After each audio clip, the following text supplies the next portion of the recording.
বিসমিল্লাহির রহমানির রহিম। প্রিয় দর্শক, আপনাকে স্বাগতম জানাচ্ছি তাফহিমুল কোরআন বাংলা সিরিজের আজকের পর্বে। আজ আমরা তাফসির করব সূরা বাকারার ৮ থেকে ২০ নম্বর আয়াত পর্যন্ত। এই আয়াতগুলোতে মুনাফিকদের চরিত্র, তাদের প্রতারণা এবং আল্লাহর পক্ষ থেকে তাদের প্রতি সতর্কতা বর্ণিত হয়েছে। আসুন আর দেরি না করে কোরআনের এই গুরুত্বপূর্ণ অংশের বাংলা তাফসিরে প্রবেশ করি, যাতে আমরা নিজেদের জীবনকে আলোকিত করতে পারি কোরআনের আলোয়। আউযু বিল্লাহি মিনাশ শাইতানির রাজীম। বিসমিল্লাহির রহমানির রহিম। ওয়া মিনান নাসি মান ইয়াকুলু আমান্না বিল্লাহি ওয়া বিল ইয়াউমিল আখির وباليوم الآخر وما هم بمؤمنين يخادعون الله والذين آمنوا وما يخدعون إلا أنفسهم وما يشعرون في قلوبهم مرض فزادهم الله مرضا ولهم عذاب أليم بما كانوا يكذبون وَإِذَا قِيلَ لَهُمْ لَا تُفْسِدُوا فِي الْأَرْضِ قَالُوا إِنَّمَا نَحْنُ مُصْلِحُونَ। ইরশাদ হচ্ছে, কিছু লোক এমনও আছে যারা বলে, আমরা আল্লাহর ওপর ও আখিরাতের দিনের ওপর ঈমান এনেছি, অথচ আসলে তারা মুমিন নয়। তারা আল্লাহর সাথে ও যারা ঈমান এনেছে তাদের সাথে ধোঁকাবাজি করছে, কিন্তু আসলে তারা নিজেদেরকেই প্রতারণা করছে। তবে তারা এই ব্যাপারে সচেতন নয়। তাদের হৃদয়ে আছে একটি রোগ, আল্লাহ সেই রোগ আরো বেশি বাড়িয়ে দিয়েছেন। আর যে মিথ্যা তারা বলে, তার বিনিময়ে তাদের জন্য রয়েছে যন্ত্রণাদায়ক শাস্তি। যখনই তাদের বলা হয়েছে জমিনে ফাসাদ সৃষ্টি করো না, তারা এক কথাই বলেছে, আমরা তো সংশোধনকারী। টিকা নং 11। অর্থাৎ তাদের মুনাফিকি কার্যকলাপ তাদের জন্য লাভজনক হবে, এই ভুল ধারণায় তারা নিমজ্জিত হয়েছে। অথচ এসব তাদেরকে দুনিয়ায় ক্ষতিগ্রস্ত করবে এবং আখিরাতেও। একজন মুনাফিক কয়েকদিনের জন্য দুনিয়ায় মানুষকে ধোঁকা দিতে পারে, কিন্তু সব সময়ের জন্য তার এই ধোঁকাবাজি চলতে পারে না। অবশেষে একদিন তার মুনাফিকির গুমর ফাঁক হয়ে যাবেই। তখন সমাজে তার সামান্যতম মর্যাদাও খতম হয়ে যাবে। আর আখিরাতের ব্যাপারে বলা যায়, সেখানে তো ঈমানের মৌখিক দাবির কোনো মূল্যই থাকবে না, যদি আমল দেখা যায় তার বিপরীত। 12 নং টিকা, মুনাফিককেই এখানে রোগ হিসেবে চিহ্নিত করা হয়েছে, আর আল্লাহ এই রোগ আরো বাড়িয়ে দিয়েছেন। এ কথার অর্থ হচ্ছে এই যে, তিনি কাল বিলম্ব না করে ঘটনাস্থলে মুনাফিকদেরকে তাদের মুনাফিকি কার্যকলাপের শাস্তি দেন না, বরং তাদেরকে ঢিল দিতে থাকেন। এর ফলে মুনাফিকরা নিজেদের কলাকৌশলগুলোকে আপাতত দৃষ্টিতে সফল হতে দেখে আরও বেশি ও পূর্ণ মুনাফিকি কার্যকলাপে লিপ্ত হতে থাকে।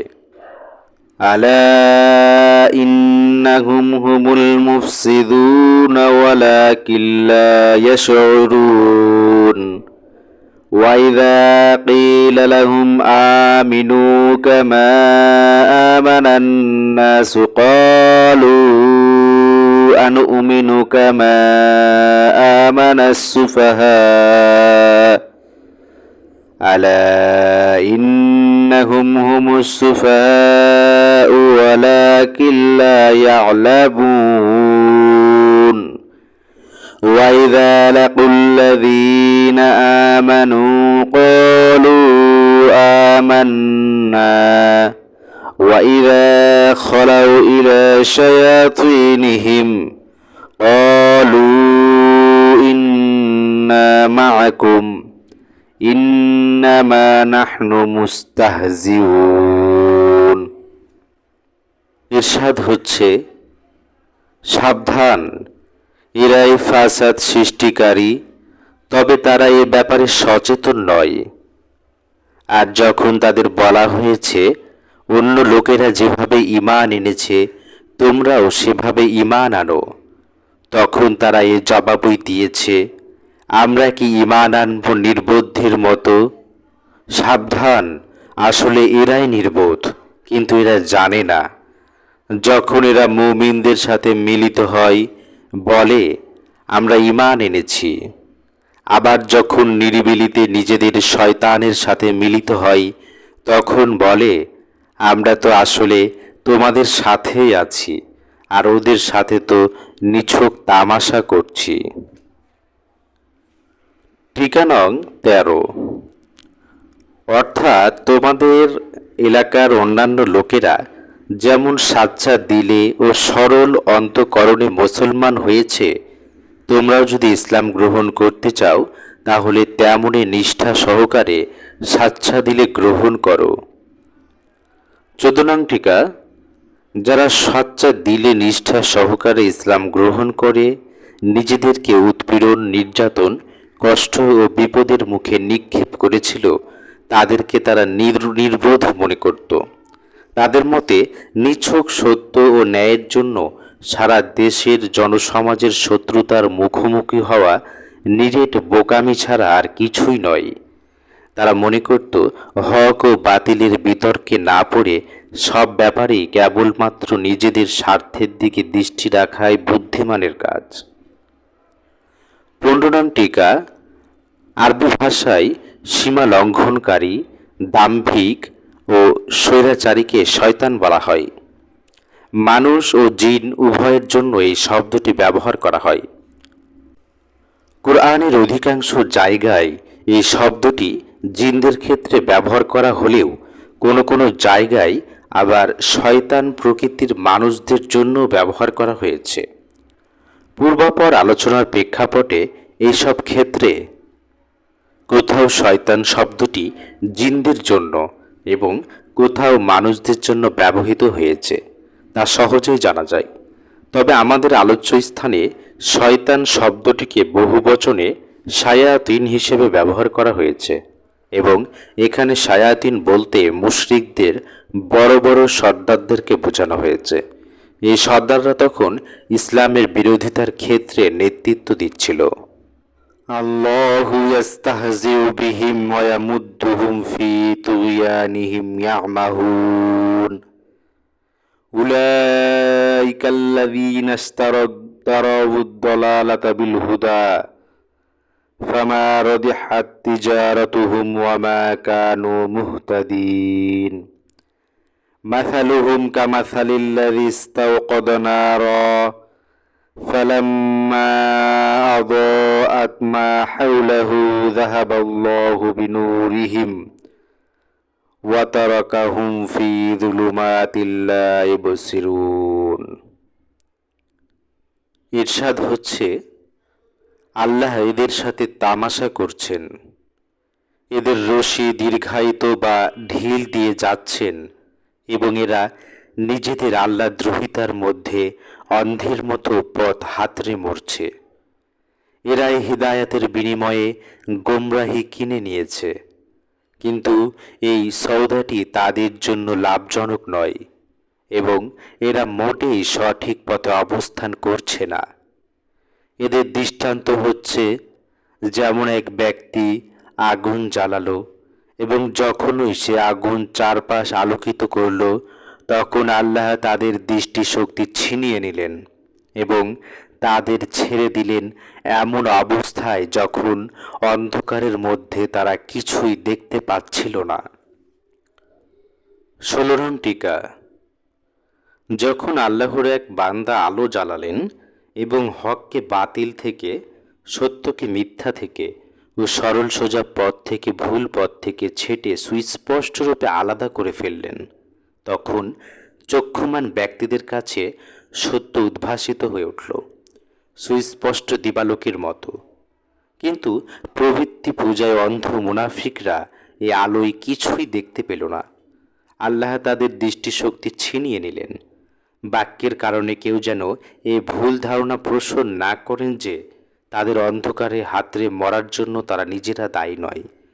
যে ব্যক্তি নিজে হক ও সত্যের প্রত্যাশী নয়, নিজেই হিদায়াতের পরিবর্তে গোমরাহিকে নিজের বুকে আঁকড়ে ধরে এবং সত্যের আলোকোজ্জ্বল চেহারা দেখার আগ্রহ যার মোটেই নেই, আল্লাহ তার ওই দৃষ্টিশক্তি ছিনিয়ে নেন। সত্যের আলো থেকে মুখ ফিরিয়ে নিয়ে সে নিজেই যখন বাতিলের অন্ধকারে হাতড়ে মরতে চায়, তখন আল্লাহ তাকে তারই সুযোগ দেন। সুম্মুম বুকুমুন উময়ুন ফাহুম লা ইয়ারজিউন আও কাসাইয়্যিবিম মিনাস সামাই ফীহি যুলুমাতুন ওয়া রা'দুন ওয়া বারক يجعلون أصابعهم في آذانهم من الصواعق حذر الموت والله محيط بالكافرين يكاد البرق يخطف أبصارهم كلما أضاء لهم مشوا فيه وإذا أظلم عليهم قاموا ولو شاء الله لذهب بسمعهم وأبصارهم إن الله على كل شيء قدير। ইরশাদ হচ্ছে, তারা কালা, বোবা, অন্ধ, তারা আর ফিরে আসবে না।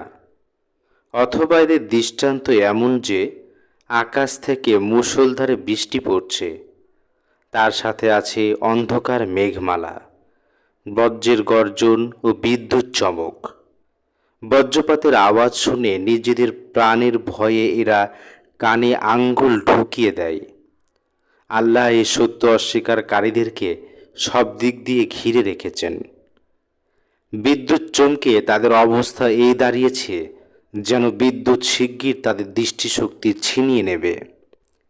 যখন সামান্য একটু আলো তারা অনুভব করে, তখন তার মধ্যে তারা কিছু দূর চলে, এবং যখন তাদের উপর অন্ধকার ছেয়ে যায় তারা দাঁড়িয়ে পড়ে। আল্লাহ চাইলে তাদের শ্রবণ শক্তি ও দৃষ্টিশক্তি একেবারেই কেড়ে নিতে পারতেন। নিঃসন্দেহে তিনি সব কিছুর উপর শক্তিশালী। 17 নং টিকা। হক কথা শোনার ব্যাপারে বধির, হক কথা বলার ক্ষেত্রে বোবা এবং হক ও সত্য দেখার প্রশ্নে অন্ধ। 18 নং টিকা। কানে আঙ্গুল ঢুকিয়ে দিয়ে এরা ধ্বংসের হাত থেকে বেঁচে যাবে এ ধারণায় কিছুক্ষণের জন্য ডুবে যেতে পারে, কিন্তু প্রকৃতপক্ষে এভাবে তারা বাঁচতে পারবে না, কারণ আল্লাহ তার সমগ্র শক্তি দিয়ে তাদের ঘিরে রেখেছেন। 19 নং টিকা। প্রথম দৃষ্টান্তটি ছিল এমন সব মুনাফিকদের যারা মানসিক দিক দিয়ে ঈমান ও ইসলামকে পুরোপুরি অস্বীকার করত, কিন্তু কোনো স্বার্থ ও সুবিধা লাভের উদ্দেশ্যে মুসলমান হয়ে গিয়েছিল। আর এই দ্বিতীয় দৃষ্টান্তটি হচ্ছে সন্দেহ, সংশয় ও দ্বিধার শিকার এবং দুর্বল ঈমানের অধিকারীদের। এরা কিছুটা সত্য স্বীকার করে নিয়েছিল, কিন্তু সেজন্য বিপদ, মুসিবত, কষ্ট ও নির্যাতন সহ্য করতে তারা প্রস্তুত ছিল না। এই দৃষ্টান্তে বৃষ্টি বলতে ইসলামকে বোঝানো হয়েছে। ইসলাম বিশ্ব মানবতার জন্য একটি রহমত রূপে আবির্ভূত হয়েছে। অন্ধকার, মেঘমালা, বিদ্যুৎ চমক ও বজ্রের গর্জন বলে এখানে সেই ব্যাপক দুঃখ, কষ্ট, বিপদ আপদ ও সংকটের কথা বোঝানো হয়েছে ইসলামী আন্দোলনের মোকাবেলায় জাহিলি শক্তির প্রবল বিরোধিতার মুখে, যেগুলো একের পর এক সামনে আসছিল। দৃষ্টান্তের শেষ অংশে এক অভিনব পদ্ধতিতে এই মুনাফিকদের অবস্থার নকশা আঁকা হয়েছে। অর্থাৎ ব্যাপারটি একটু সহজ হয়ে গেলে তারা চলতে থাকে, আবার সমস্যা সংকটের জট পাকিয়ে গেলে অথবা তাদের প্রবৃত্তি বিরোধী হয়ে পড়লে বা জাহিলি স্বার্থে আঘাত পড়লে তারা শটান দাঁড়িয়ে যায়। 20 নং টিকা। অর্থাৎ যেভাবে প্রথম ধরনের মুনাফিকদের দৃষ্টিশক্তি সম্পূর্ণরূপে ছিনিয়ে নিয়েছিলেন, সেভাবে আল্লাহ তাদেরকেও হক ও সত্যের ব্যাপারে কানা ও কালায় পরিণত করতে পারতেন। কিন্তু যে ব্যক্তি কিছুটা দেখতে ও শুনতে চায়, তাকে ততটুকু দেখতে শুনতে না দেয়া আল্লাহর রীতি নয়।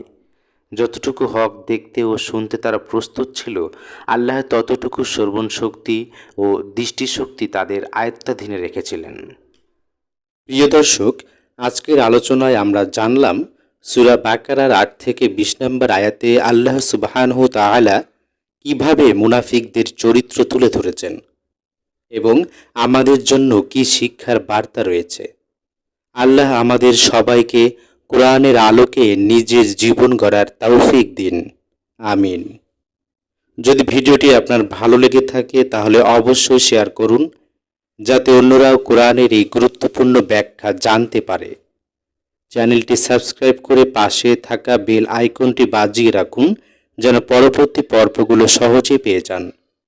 আবার দেখা হবে কোরআনের আরেকটি তাফসির নিয়ে। আসসালামু আলাইকুম ওয়া রাহমাতুল্লাহি ওয়া বারাকাতুহু।